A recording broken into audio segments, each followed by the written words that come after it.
Bang, bang, bang. Two men in uniforms burst through our door at 7:30 a.m. Ma'am, emergency HOA enforcement. You're coming with us. I watched in horror as they grabbed Rebecca's arms and started dragging her out. Get your hands off my wife, I screamed, but they overpowered me completely. Rebecca pressed something into my palm, cold metal, and whispered urgently before the door slammed shut. My wife was gone.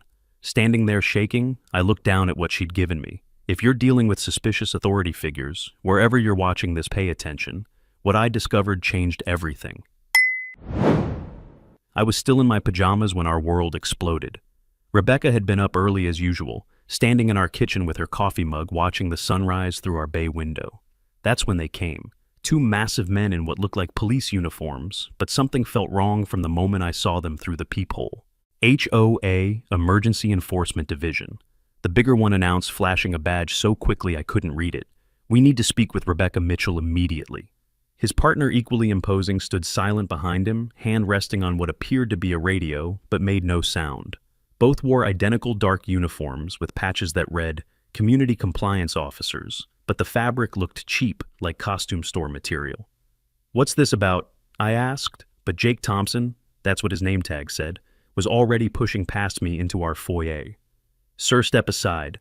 This is official HOA business regarding multiple severe violations documented at this address. His voice carried that false authority of someone trying too hard to sound official. Rebecca appeared at the top of our stairs, still holding her coffee. Gentlemen, I'll need to see proper identification and documentation before we proceed with anything. Her tone was perfectly calm, almost professional. Later I'd understand why. Ma'am, you can cooperate now, or we'll have to escort you for questioning. Brad Wilson finally spoke, his voice carrying a barely concealed threat. He pulled out a folder thick with papers. 15 violations recorded in the past week alone. Unauthorized lawn modifications, unapproved exterior paint parking infractions, noise complaints from neighbors. I stared at him in disbelief. 15 violations. Rebecca maintains our property better than anyone in this neighborhood. This has to be some kind of mistake. But even as I spoke, something nagged at me. Our HOA had never mentioned enforcement officers before. We'd lived here 3 years, and violations were handled through mailed notices and board meetings. No mistake, sir, Jake said, stepping closer to Rebecca as she descended the stairs. Mrs. Mitchell, you're required to come with us for immediate processing. Failure to comply will result in escalated penalties and potential legal action. His hand moved to what looked like handcuffs on his belt. That's when Rebecca did something strange. Instead of protesting or asking more questions, she calmly walked to our kitchen counter and placed her coffee mug down. Of course, officers. I'll cooperate fully. She set the mug down, swept the room with a quick glance, hinges, deadbolt sightlines to the driveway, as if she were checking boxes I couldn't see. Rebecca, wait. I called out, grabbing my phone to start recording. You don't have to go anywhere until we verify this is legitimate. But Jake was already reaching for her arm. Sir, interference with official duties is a federal offense, he warned, but his eyes darted nervously toward my phone. Turn off that device immediately. Brad moved to block my view, but I kept filming around him. That's when the real struggle began. Jake grabbed Rebecca's left arm while Brad took her right, physically lifting her toward our front door. Ma'am, you can walk or be carried, but you're coming with us right now.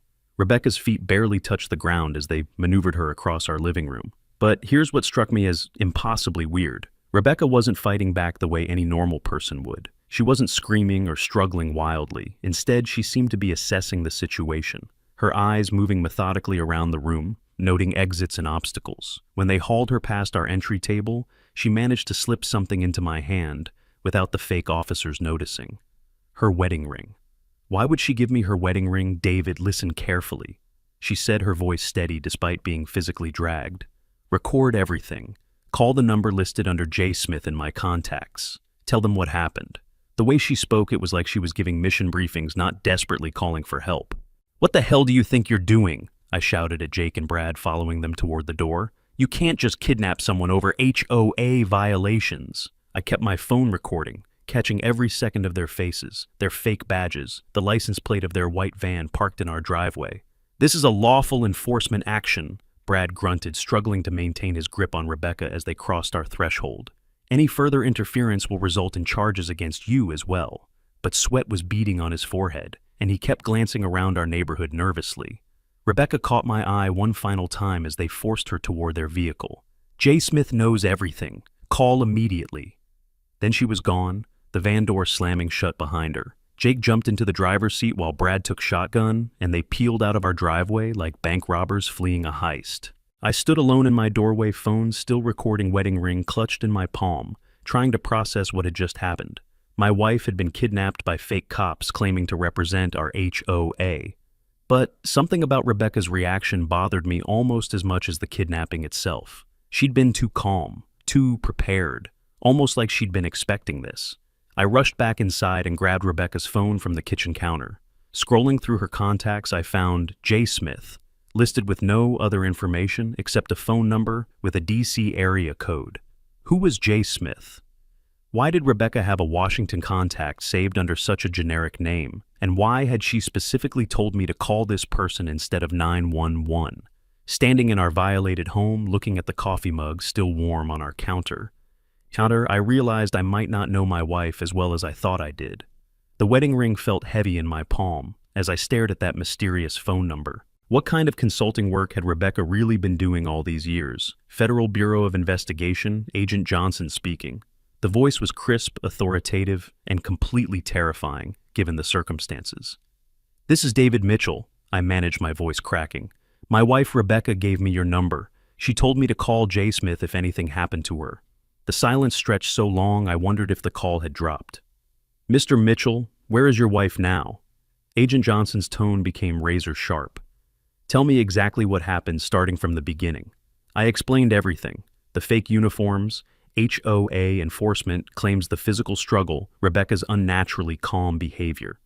Agent Johnson interrupted only to ask for the license plate number, which I read from my phone's recording. "Sir, listen carefully," he said when I finished.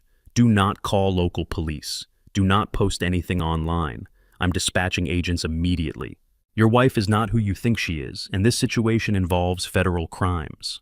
The line went dead before I could ask what he meant. Not who I think she is. I'd been married to Rebecca for 5 years, lived with her for 7. She worked in financial consulting, traveled occasionally for government contracts, maintained security clearance for boring compliance work. At least that's what I'd believed. I walked through our house with fresh eyes, searching for clues I'd somehow missed. In our bedroom closet behind a false panel, I'd never noticed I discovered Rebecca's safe. It hung open as if she'd been preparing for something exactly like this.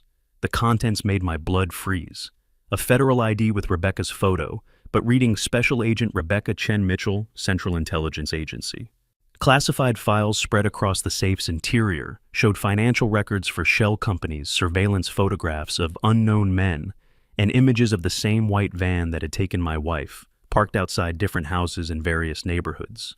My wife was a CIA agent. Every business trip, every vague explanation about her work, every deflected question about consulting clients, all lies. But as shock gave way to clarity, other details suddenly made sense. Rebecca's ability to spot people following us in crowds, her insistence on back-to-wall seating in restaurants, the methodical way she checked locks each night, even in our safe neighborhood, languages she claimed to have picked up in college. The sophisticated security system she'd installed, complete with cameras I'd thought excessive. The woman I'd married was a spy, and her cover had been blown. Car doors slammed in our driveway. Through the window, I watched 4 people in dark suits emerge from 2 black SUVs, moving with the same measured precision I now recognized in Rebecca's behavior. The lead agent, a woman with steel gray hair, approached our door. "Mr. Mitchell, Agent Williams, FBI. Agent Johnson sent us." She displayed credentials through the window. "We need to discuss your wife's situation immediately." "Is she really CIA?" I asked as they entered. "Special Agent Rebecca Mitchell is investigating a fraud network, targeting government employees and their families." Agent Williams confirmed, spreading photographs across our coffee table. The images showed surveillance shots of Jake and Brad fake HOA credentials and financial records linking them to a larger criminal organization. "We've been monitoring this case for months. What happened today means her cover is compromised." She was bait, I realized with growing horror.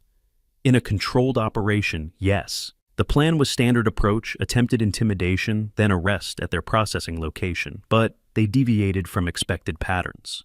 Agent Williams pulled up a tracking app on her tablet. Your wife's wedding ring carries an emergency GPS transmitter and micromic for situations like this. She's currently pinging from an abandoned warehouse in the industrial district. Her primary body wire dropped out 47 minutes ago. I stared at the blinking dot on her screen. Communication.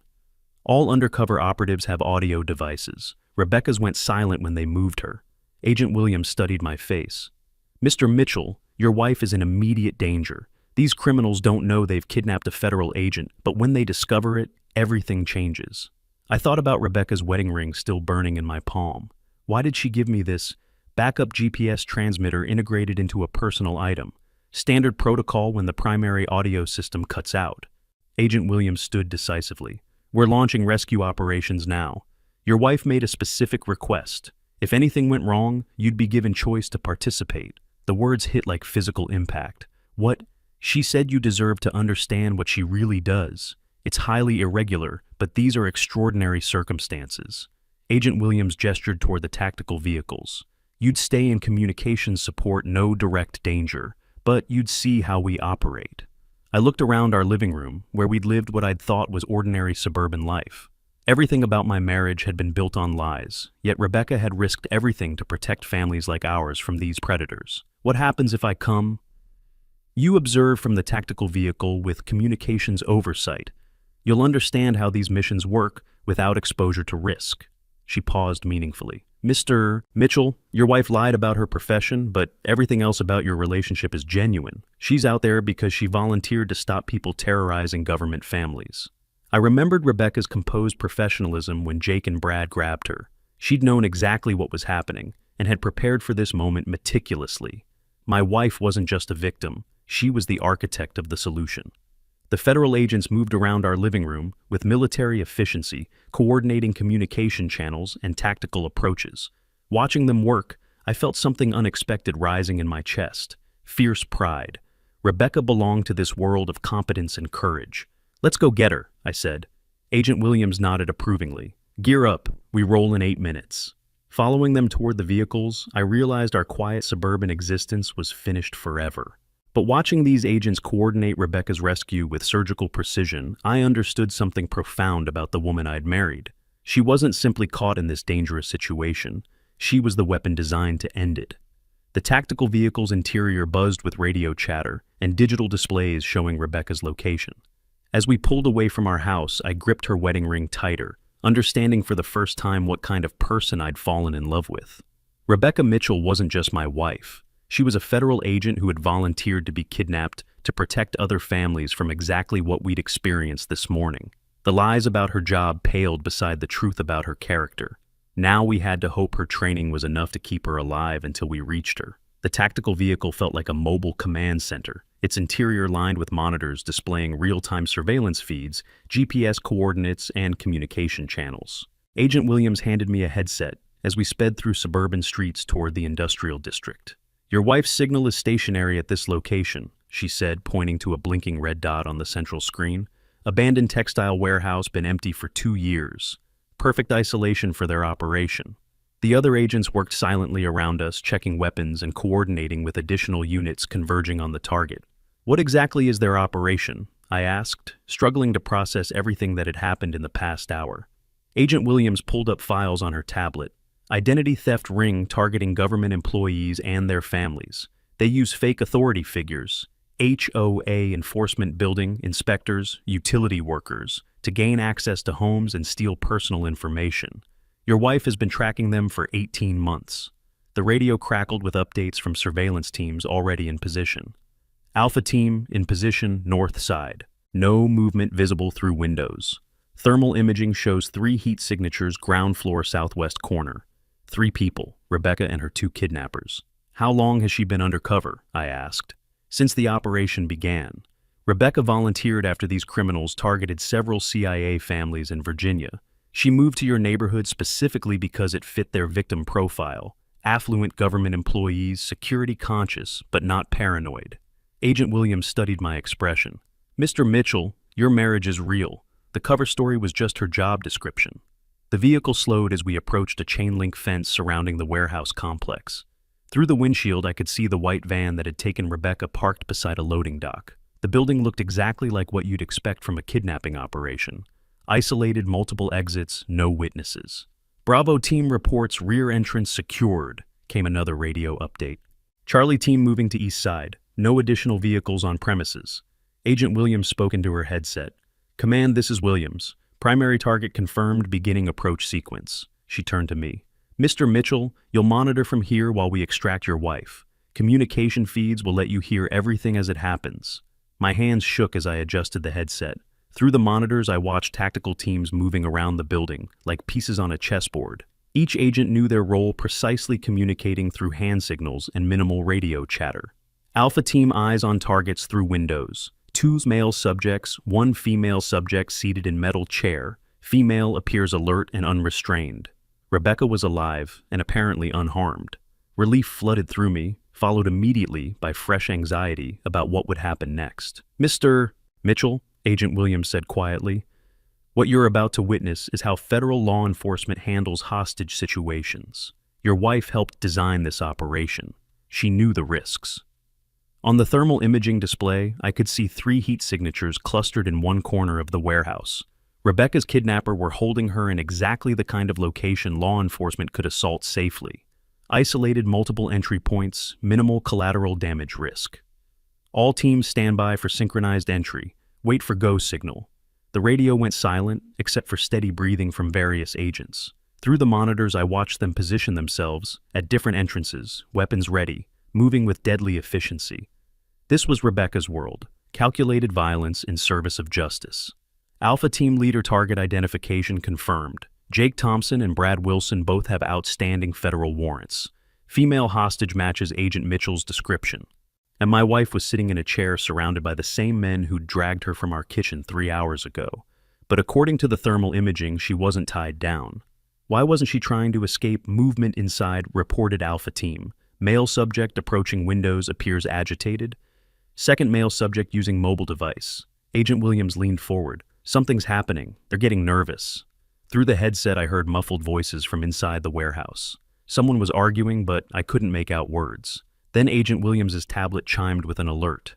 News feeds just went live, she announced. Federal indictments unsealed for the entire network. If they're monitoring media, they'll see their names on federal warrant lists right about now. That explained the agitation. Jake and Brad had just discovered they were wanted by the FBI. All teams' targets are mobile inside building. Maintain positions but prepare for acceleration. Suddenly clearer audio bled into the net, Rebecca's voice calm and steady. You boys should check the news. I think you'll find it interesting. Agent Williams didn't look surprised. She tipped her chin toward a status light on the comms rack. Ring channels live. Command Agent Mitchell is providing real-time intelligence. Prepare to exploit it. Through the audio feed, I heard Jake's voice. What the hell, boss? Our names are on federal indictments. How does she know about this? Because, Rebecca said with unmistakable satisfaction, I've been investigating you for 6 months. Federal investigator assigned to an FBI-led task force. The silence from inside the warehouse was deafening. Williams on command net. All teams the subject has identified as a federal investigator to the targets. Expect immediate escalation. Execute on my go, go, go. Everything happened simultaneously. Flashbang grenades exploded through multiple windows, filling the warehouse with blinding light and deafening noise. Tactical teams breached from 3 directions, shouting commands in coordinated sequence. Federal agents' hands where we can see them. On the ground now. Nobody move. Through the chaos of radio chatter and tactical commands, I heard Rebecca's voice again, perfectly composed. The Alpha team leader moved in, voice steady over the din. Jake Thompson, Brad Wilson, hands where we can see them. You have the right to remain silent. She was reading them their Miranda rights while federal agents secured the scene. Suspects secured, came the all-clear signal. Agent Mitchell unharmed and mobile, building cleared. I watched through the monitors as Rebecca walked out of the warehouse under her own power, flanked by tactical agents, but clearly in control of the situation. She moved with the same confidence I'd seen that morning when Jake and Brad had tried to intimidate her. My wife hadn't been a victim at all. She'd been running the operation from the moment they grabbed her. Agent Williams removed her headset and looked at me seriously. Mr. Mitchell, what you just witnessed was 18 months of federal investigation reaching its conclusion. Your wife wasn't kidnapped, she was completing her mission. As tactical teams escorted Jake and Brad toward federal transport vehicles, I realized the scope of what Rebecca had accomplished. She'd allowed herself to be taken by dangerous criminals, maintained her cover until the perfect moment, then revealed her identity precisely when backup arrived to arrest them. She planned this whole thing, I said, understanding flooding through me. Every detail. The only variable was timing. We couldn't predict exactly when they'd make their move, but when they did, your wife was ready. As Rebecca appeared in the tactical vehicle's doorway, still wearing the same clothes from our kitchen that morning, but now carrying herself with unmistakable federal authority. "Hi, honey," she said, smiling at my shocked expression. "Sorry I'm late for dinner." "We need to talk," Rebecca said as she settled into the tactical vehicle beside me. Her voice carried the same warm tone I'd heard every morning for 5 years, but her eyes told a different story, focused a little bloodshot, tracking every radio call. She adjusted her headset by feel, kept her shoulders square, and without rushing a word, walked me through how she'd steered a room full of felons into a controlled endgame. "Are you hurt?" I asked, studying her face for signs of trauma or injury. "They never laid a hand on me," she replied, squeezing my shoulder reassuringly. "David, I know this is overwhelming. I wanted to tell you the truth so many times, but operational security required complete compartmentalization." Agent Williams interrupted from the front seat. "Agent Mitchell, we need your debrief on the warehouse interrogation. What did Thompson and Wilson reveal about their operation?" Rebecca shifted seamlessly into professional mode. "They're middle management at best. Jake mentioned a boss multiple times, someone who's been coordinating targets and providing intelligence about government employees. Brad let slip that they've been operating in Virginia, Texas, and Colorado using the same HOA enforcement cover." Through the vehicle's monitors, I watched federal agents processing the crime scene. Jake and Brad sat in separate transport vehicles, heads down the fight, completely gone out of them. Less than 4 hours ago, these men had invaded our home and physically dragged my wife away. Now they looked like defeated children waiting for their parents to pick them up from school. "What happened inside the warehouse?" I asked Rebecca. "The thermal imaging showed you weren't restrained." Rebecca's expression sharpened. "They weren't trained interrogators." Jake paced and asked the same questions about my government connections, while Brad sweated and kept checking his phone. I held cover as long as it served us, but when his alerts popped, with the federal indictments, timing flipped. I brought the ring channel live to stack pressure and synchronize the breach with the arrests we needed. The radio crackled with updates from the warehouse. "Command, this is Alpha Team Leader. We've recovered computers, financial records, and communication devices. Initial review shows connections to at least 47 similar incidents across 8 states. 47 families terrorized by these criminals. 47 households violated the same way ours had been this morning. Rebecca had volunteered to be kidnapped to stop this pattern of victimization." "Agent Mitchell," Agent Williams continued, "we need your assessment of the psychological profiles. How did Thompson and Wilson react when you revealed your federal status?" Rebecca's expression became analytically detached. Jake stumbled backward and dropped his fake badge. Brad started to hyperventilate, mumbling about working something out. No contingency, no plan, just panic the second real federal power walked in. That's the fault line between theater and authority. What matters now isn't their performance. It's the paperwork, the victims, and the follow-through. Through the monitors, I could see crime scene technicians photographing evidence inside the warehouse. The same building where Rebecca had been held captive was now yielding investigative intelligence that would dismantle an entire criminal network. "How long have you been planning this?" I asked. The undercover assignment started when these criminals targeted CIA families in Northern Virginia. 3 separate incidents, all using fake authority figures to gain access to classified employees' homes. Rebecca reached over and took my hand. "When I volunteered for this operation, I knew it meant lying to you about my work. But I also knew it was the only way to protect other families from what we experience today." Agent Williams's tablet chimed with incoming intelligence. "Additional arrests are happening simultaneously in Virginia, Texas, and Colorado. Your warehouse intelligence helped coordinate raids in multiple states. We're looking at RICO charges for the entire network." "A RICO?" I asked. "Racketeering," Rebecca explained. "When criminal organizations operate across state lines using systematic fraud, federal prosecutors can charge everyone involved as part of a criminal enterprise. Jake and Brad aren't just facing kidnapping charges, they're facing decades in federal prison." The tactical vehicle began moving back toward our neighborhood. Through the windows, I watched the warehouse complex disappear behind us, but I knew our suburban life was disappearing with it. Everything I'd believed about my marriage had been fundamentally altered in the space of a few hours. Rebecca, how do we move forward from this? I asked. How do I trust someone who has been lying to me for 18 months? She was quiet for a long moment, looking out at the familiar streets we'd driven together hundreds of times. I've been lying about my job, David, but everything else, our relationship, our home, our future together, that's all real. The woman you married isn't a cover identity. She's just someone who happens to work in national security. Agent Williams glanced back at us. Mr. Mitchell, if it helps, your wife's operation will save countless families from the trauma you experienced today. Federal agents rarely get the chance to prevent crimes before they happen, but that's exactly what Agent Mitchell accomplished.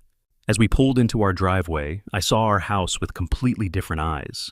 The security system Rebecca had insisted on installing, the methodical way she checked locks each night, her insistence on always knowing our neighbors and their schedules. None of it had been paranoia, it had been professional vigilance. What happens now? I asked as federal agents began setting up a mobile command post in our garage. Debriefing paperwork and preparation for trials, Rebecca replied. Jake and Brad will cooperate to reduce their sentences, which means we'll learn about every family they've targeted and every crime they've committed. This investigation will continue for months. And us. Rebecca took both my hands and looked directly into my eyes. I'm requesting reassignment to non-undercover work. No more lies, no more cover stories, no more operations that require deceiving my husband. She paused. If you'll have me.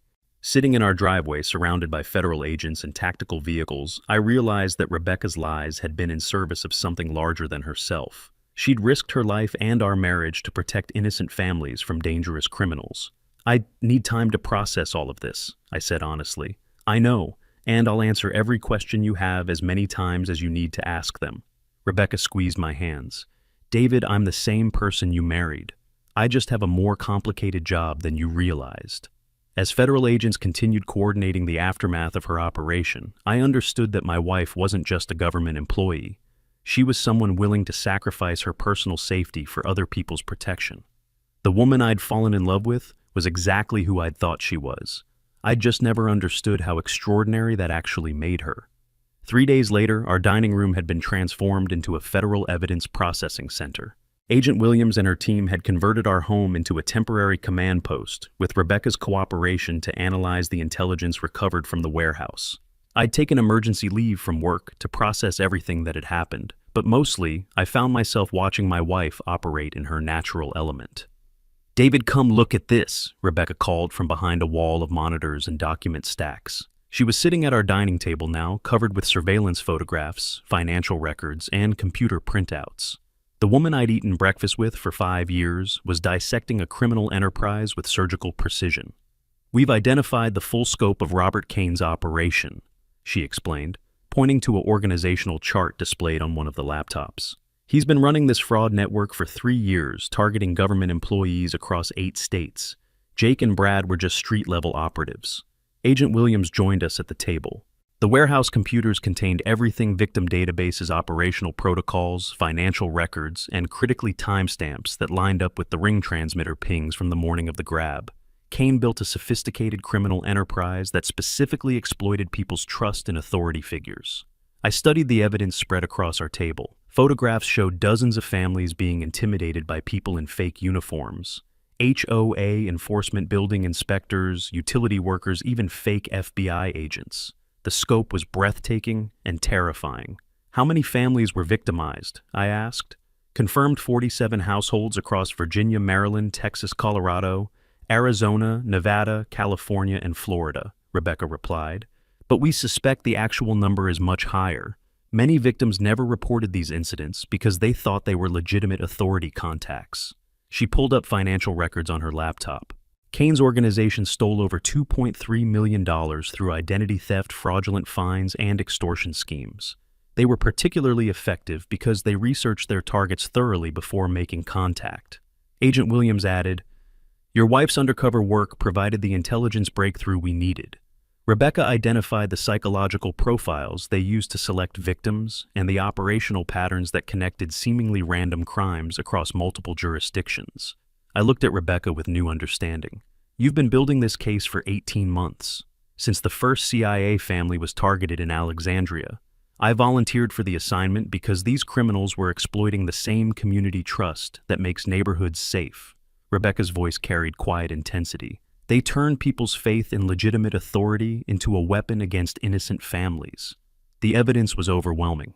Jake and Brad had kept detailed records of every family they'd approached, including photographs of homes, license plates, work schedules, and family members. Their targeting wasn't random. It was systematic stalking of government employees and their families. This photograph was taken outside our house 6 weeks ago. Rebecca showed me a surveillance image of our driveway. They'd been watching us for over a month, learning our routines, confirming my security clearance status through public records searches. The violation felt personal and complete. These criminals hadn't just invaded our home this morning. They'd been systematically studying our private lives for weeks. Agent Mitchell, Agent Williams said, walk us through how they selected targets. Rebecca shifted into analytical mode. Primary criteria was government employment with security clearances. They used publicly available databases to identify federal employees, then cross-referenced addresses with upscale neighborhoods. Secondary factors included property values, vehicle registrations, and social media presence indicating disposable income. She pulled up a detailed targeting profile with our names and personal information. David and Rebecca Mitchell, CIA analyst with financial access, household income estimated at $120,000 annually, property value $450,000, 2 late model vehicles, active social media showing vacation travel and home improvement projects. Seeing our lives reduced to criminal targeting data was chilling. We weren't people to Kane's organization, we were assets to be exploited. How did they know so much about us? I asked. Information brokers, Agent Williams explained.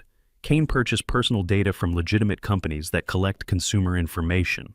Credit reporting agencies, marketing firms, background check services. All completely legal sources that criminals can exploit for illegal purposes. Rebecca continued. Once they identified targets, they spent weeks developing approach strategies. The HOA enforcement angle was brilliant because it exploited people's existing relationships with community organizations. Most victims initially trusted them because the claims seemed plausible. I thought about our neighbors who'd mentioned similar visits. Mrs. Patterson said they came to her house too. Kane's team approached 12 families in our neighborhood over the past 2 months, Rebecca confirmed. Most residents didn't answer their doors or demanded additional verification, so they moved on to easier targets. We were selected because my security clearance made us high-value assets worth the extra effort. The scope of surveillance and planning was staggering. These weren't opportunistic criminals. They were sophisticated predators who'd turned home invasion into a systematic business model. Agent Williams, what's happening with the arrests in other states? I asked. 23 individuals in custody so far. Kane himself was arrested in Nevada yesterday when he tried to board a flight to Mexico. His financial records show offshore accounts in the Cayman Islands and Switzerland, containing nearly $4 million in stolen assets. Rebecca pulled up photographs of Kane's arrest. He looked like an ordinary businessman in his 50s, not the criminal mastermind who'd terrorized dozens of families. The beauty of this operation was its mundane appearance. Kane recruited ex-military and former security personnel who could project authority convincingly. To victims, they looked exactly like legitimate enforcement officers. What happens to the stolen money? I asked. Asset forfeiture and victim restitution, Agent Williams replied. Federal prosecutors will recover everything possible and distribute it to families who suffered financial losses. It won't repair the psychological trauma, but it provides some measure of justice. I looked around our dining room, now filled with evidence of crimes against families just like ours. Rebecca had lived with this knowledge for 18 months, knowing that our neighbors and friends were potential targets unable to warn anyone without compromising her investigation. Rebecca, how did you handle the stress of knowing all this while maintaining your cover? She was quiet for a moment. The hardest part was watching you worry about home security and neighborhood safety, knowing I couldn't explain why your concerns were completely justified. Every time you mentioned feeling like someone was watching our house, I wanted to tell you that someone actually was. The weight of her isolation hit me fully.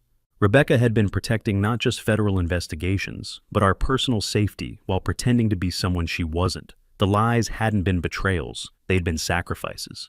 Agent Mitchell, Agent Williams said, "Your testimony will be crucial for prosecuting the entire network." Kane's operation constituted a criminal enterprise under RICO statutes, which means everyone involved faces enhanced federal sentences. Rebecca nodded. Jake and Brad are already cooperating. They've provided detailed information about operational procedures, target selection criteria, and financial distributions. Their testimony will help convict the entire organization. As I watched my wife systematically dismantle a criminal network that had terrorized dozens of families, I realized the scope of what she'd accomplished. Rebecca hadn't just solved a case. She'd prevented countless future victims from experiencing what we'd endured. Our quiet suburban life was permanently changed, but Rebecca's courage had made other families safer. 2 weeks after Rebecca's rescue, our neighborhood community center was packed beyond capacity. Word had spread about the federal investigation, and residents demanded answers about the criminals who'd been stalking their families. Rebecca and I sat in the front row watching Agent Williams prepare to address nearly 300 concerned neighbors. "David, are you ready for this?" Rebecca asked quietly. We'd agreed that tonight would be the first time our community learned the truth about her work and the danger they had all been facing. "Are you?" I replied. For 18 months, Rebecca had lived among these people while secretly investigating the criminals targeting them. Tonight, she'd have to explain both her deception and her protection. Agent Williams approached the podium with the same commanding presence she'd displayed during the warehouse operation. Behind her large screen showed photographs of Jake Thompson, Brad Wilson, and Robert Kane, along with evidence recovered from their criminal enterprise. "Ladies and gentlemen, thank you for coming tonight. I'm Agent Williams, Federal Bureau of Investigation. I'm here to discuss a criminal investigation that directly impacted your community and to recognize someone who risked everything to protect your families." A murmur went through the crowd. Our neighbors had lived through weeks of uncertainty, knowing that federal agents had arrested people in their neighborhood, but receiving no official explanation. Over the past 3 years, a criminal organization led by Robert Kane systematically targeted government employees and their families using fake authority figures. This neighborhood was specifically selected because of its demographics and the presence of federal employees. Media access tonight is restricted. Identities and sensitive methods remain redacted for everyone's safety. Agent Williams activated the first slide showing surveillance photographs taken around our neighborhood. These criminals spent months studying your daily routines, identifying targets, and planning intimidation campaigns designed to steal personal information and financial assets.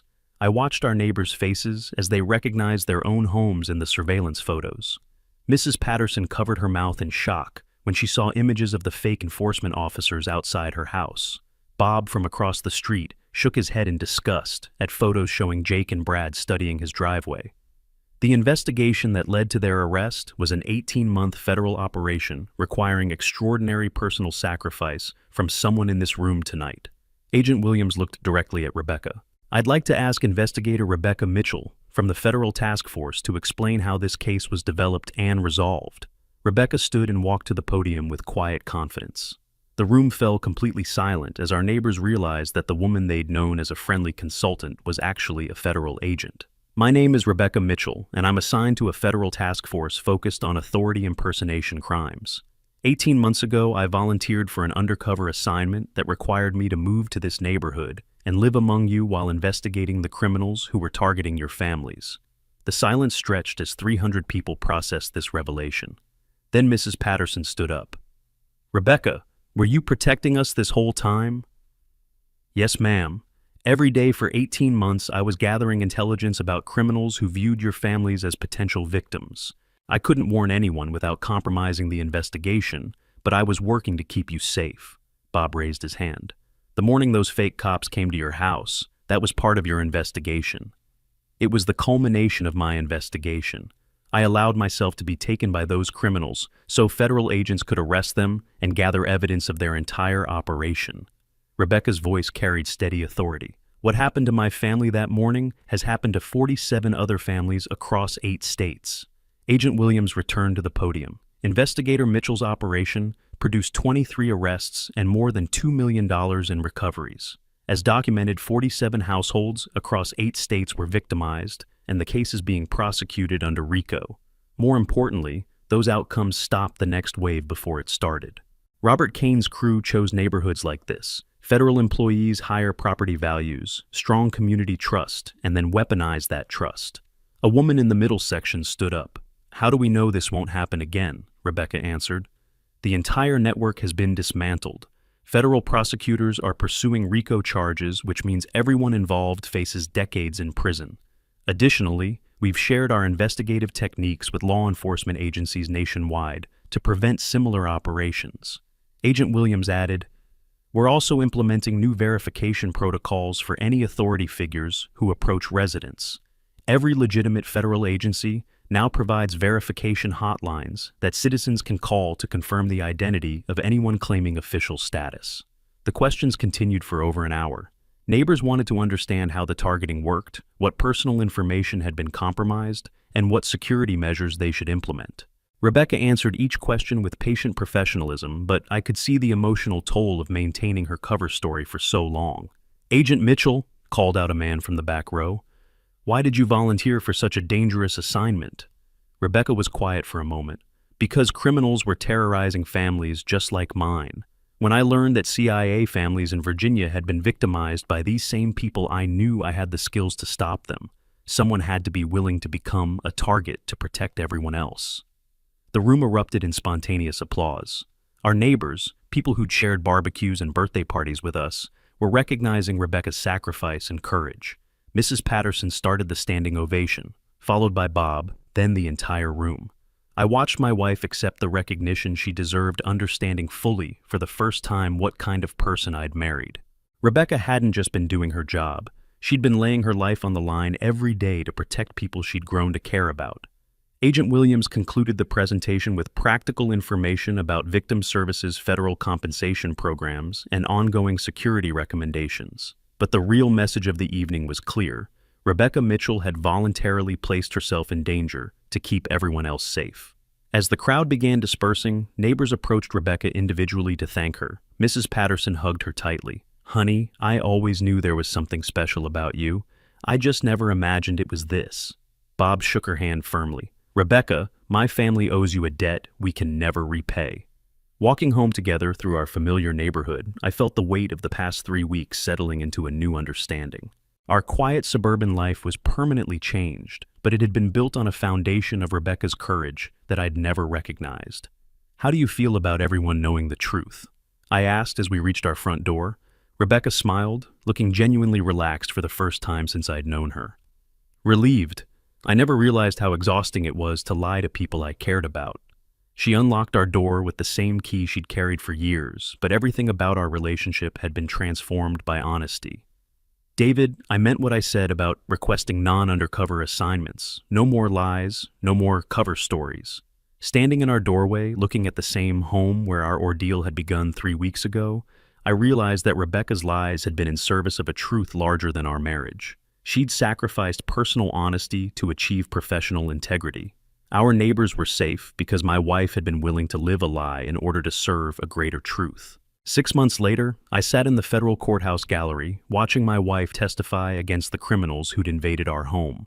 Rebecca wore a dark suit and spoke with the same composed authority she'd displayed during the community meeting. But today her words would determine whether Jake Thompson, Brad Wilson, and Robert Kane spent the next decades in federal prison. "Agent Mitchell," the federal prosecutor began, "please describe for the jury how you became involved in this investigation." Rebecca looked directly at the 12 jurors as she spoke. "In March of last year, 3 CIA families in Northern Virginia were victimized by individuals claiming to represent various authority organizations. The pattern of targeting suggested a sophisticated criminal enterprise specifically exploiting government employees and their families. From my seat behind the prosecution table, I could see Jake and Brad at the defense table. The same men who'd physically dragged my wife from our kitchen now sat in orange jumpsuits, their previous arrogance completely absent. They looked smaller somehow, diminished by the weight of federal charges and overwhelming evidence. "Did you volunteer for this undercover assignment?" the prosecutor continued. "Yes. My background in financial crimes investigation and my security clearance made me an ideal target profile for this criminal organization. I requested permission to relocate and assume the role they were seeking, a government employee with valuable personal information living in an affluent neighborhood." The prosecutor activated a large screen showing the organizational chart Agent Williams had first displayed in our dining room. "Agent Mitchell, please explain the scope of the criminal enterprise you investigated." Rebecca stood and approached the evidence display. Robert Kane's organization operated across 8 states using systematic identity theft and extortion schemes.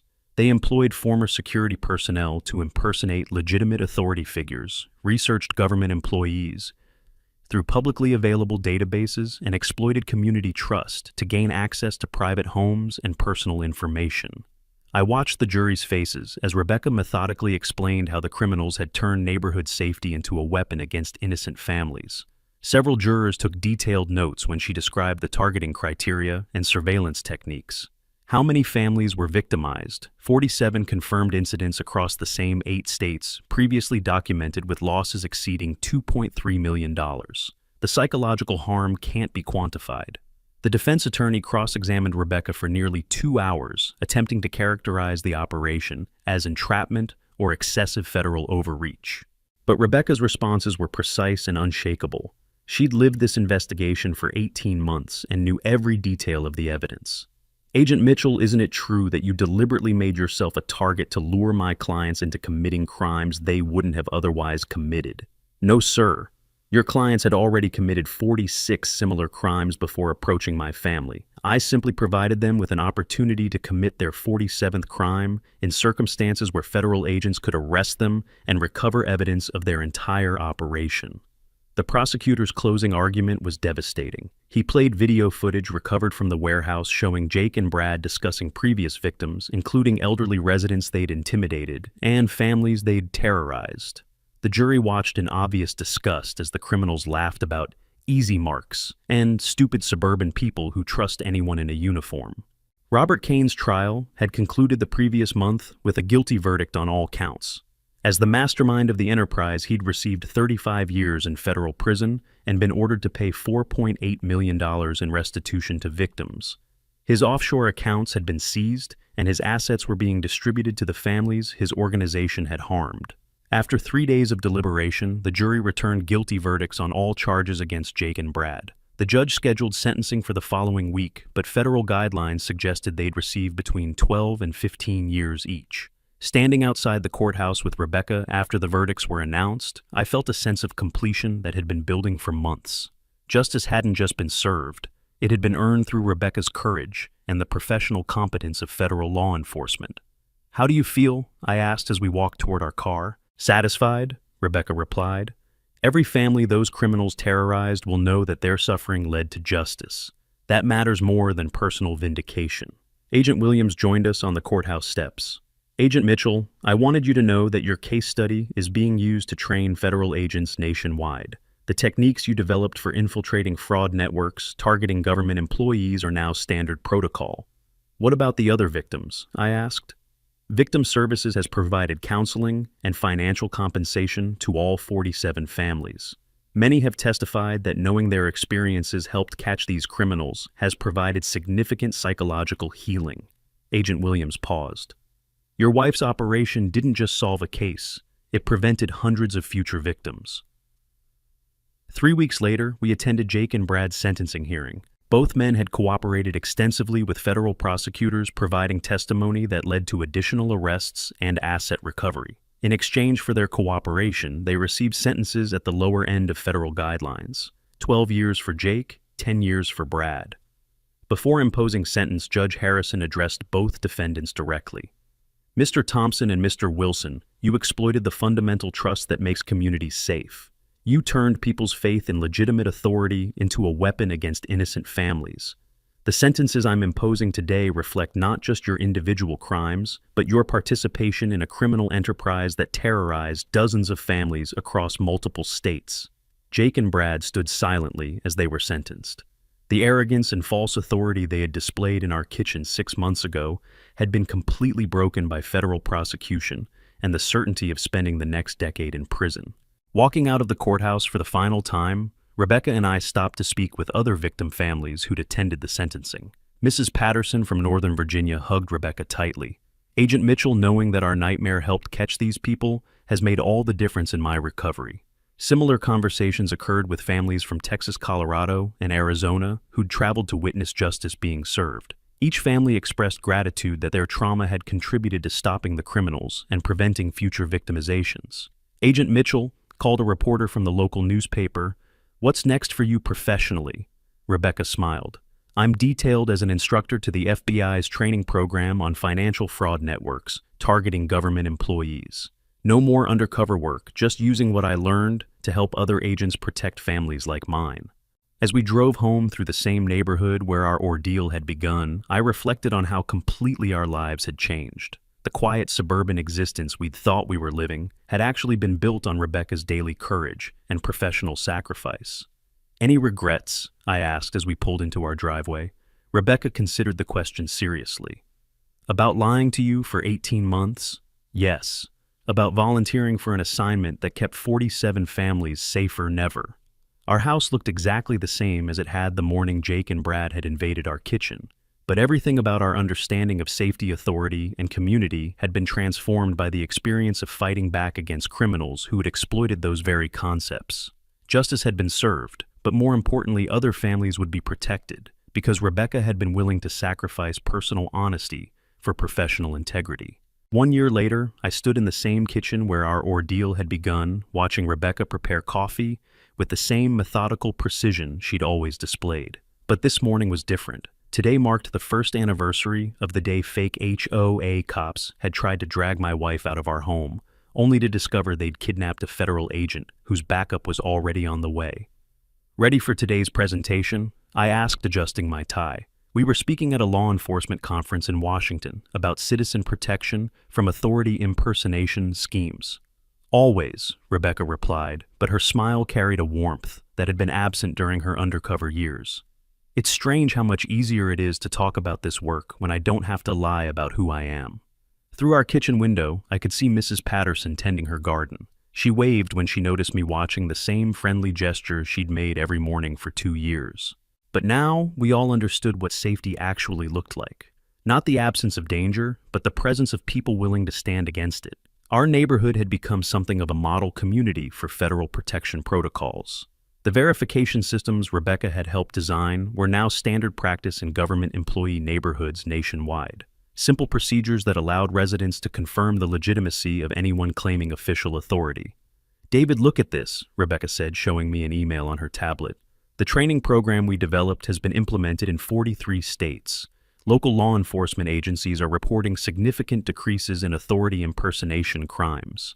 I read over her shoulder as she scrolled through success stories. Police departments in Texas, Colorado, and Arizona had prevented multiple fraud attempts using the verification techniques Rebecca had pioneered. Families were safer because my wife had been willing to be kidnapped by criminals. "Any word from Agent Williams about the congressional testimony?" I asked. "Next month. They want me to present our case study to the House Judiciary Committee as part of new federal legislation on authority impersonation crimes."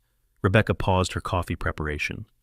"The HOA Transparency Act they're proposing would require federal registration for any organization claiming enforcement authority over residential communities." The ripple effects of Rebecca's operation continued expanding far beyond our original case. Federal legislation inspired by her investigation would protect millions of families from the kind of systematic targeting we'd experienced. My phone buzzed with a text from Agent Williams. "Watching the morning news Channel 7 is featuring your anniversary story." And we turned on the television to find a reporter standing outside our neighborhood discussing the federal operation that had dismantled Robert Kane's criminal network. The story included interviews with victim families from multiple states, all expressing gratitude that their trauma had contributed to protecting other communities while names of investigators and sensitive tactics were withheld. 1 year ago, federal agents arrested 23 individuals in a coordinated operation across 8 states, the reporter explained. The investigation centered on this suburban neighborhood where a federal investigator assigned to an FBI-led task force had spent 18 months undercover infiltrating a criminal organization that targeted government employees and their families. The news segment included brief interviews with our neighbors, all praising Rebecca's sacrifice and the ongoing security improvements in our community. Mrs. Patterson appeared on camera saying, "Rebecca Mitchell is a hero who risked everything to keep our families safe. How does it feel to be famous?" I asked Rebecca as we watched our story on national television. "Complicated," she replied honestly. "I'm proud of what we accomplished, but I never wanted personal recognition. The real victory is families who will never experience what we went through because systems are in place to protect them. We drove to the conference in Rebecca's government vehicle equipped with communication systems that let her coordinate with partner agencies nationwide. Her transition from undercover work to interagency training had been seamless, using her expertise while finally letting her live openly. "Rebecca," I said as we reached the highway, "do you miss the undercover work?" She considered the question carefully. "I miss the intensity and the direct impact on criminal investigations, but I don't miss lying to people I care about, including you. What we're doing now, training other agents, developing protection protocols, educating communities, feels more sustainable." The conference center was packed with law enforcement professionals from across the country, all attending sessions on authority impersonation crimes and federal protection strategies. Rebecca's presentation was the keynote address, highlighting both the criminal techniques they'd discovered and the investigative methods that had exposed them. Standing at the podium before 300 federal agents, local police officers, and community safety coordinators, Rebecca commanded the room with quiet authority. "Ladies and gentlemen, authority impersonation crimes succeed because they exploit our fundamental trust in legitimate law enforcement. Today I'll show you how to protect that trust while making communities safer." Her presentation included video evidence from the warehouse operation, demonstrating how criminals psychologically manipulated victims and how federal agents had systematically dismantled their network. The footage of Jake and Brad's complete psychological breakdown when they realized they'd kidnapped a federal agent drew audible gasps from the audience.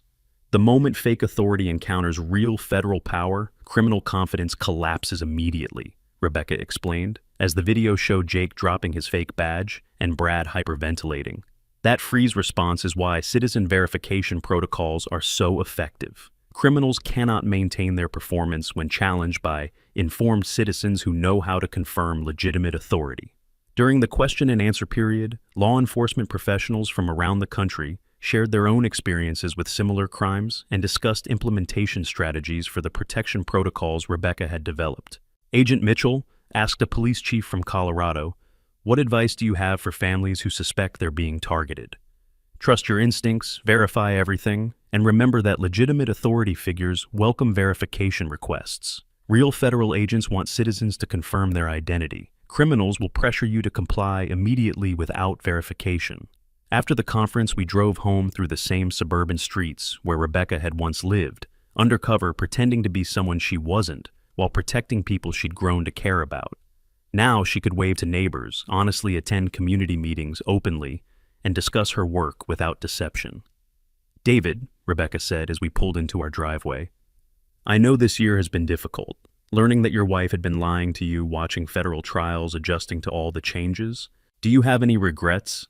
I looked at our house, the same building where armed criminals had invaded our kitchen, where federal agents had later set up command centers, where we'd rebuilt our marriage on a foundation of complete honesty. About marrying someone brave enough to volunteer for undercover assignments that protect innocent families, never. I squeezed her hand. About learning that my wife is even more extraordinary than I'd realized. That's not a regret. That's the best surprise of my life. Rebecca smiled and unlocked our front door with the same key she'd carried throughout her undercover assignment, but everything about our life together had been transformed by truth. As we entered our kitchen, I realized that the quiet suburban existence we'd thought we were living had actually been built on Rebecca's daily courage. Now we could live that life authentically, with the knowledge that our safety had been earned through her willingness to sacrifice personal comfort for community protection. The morning coffee tasted the same as it had a year ago, but we were drinking it as people who had faced criminal predators and emerged stronger together and completely honest with each other for the first time.